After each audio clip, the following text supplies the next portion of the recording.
এটাই প্রথম। আমার কাছে ভালো লাগছে, থ্যাংক ইউ।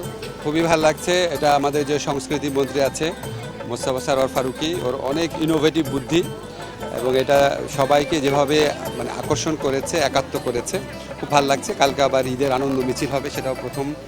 এটা আমাদের সম্ভবত ঢাকা উত্তর যে মেয়র উনি এবং স্থানীয় সরকার মন্ত্রী আসিফ মাহমুদ ওনারা অ্যারেঞ্জ করেছে। ভালো লাগছে, সবাই আনন্দ করছে একসাথে, একটা মুক্তির পরিবেশ, ফ্যাসিস্ট শাসন অবসানের পরে এরকম একটা ঈদে মানে নতুন নতুনভাবে মানুষ সবাই সবার সাথে সংযুক্ত হচ্ছে, এটাই ভালো লাগছে।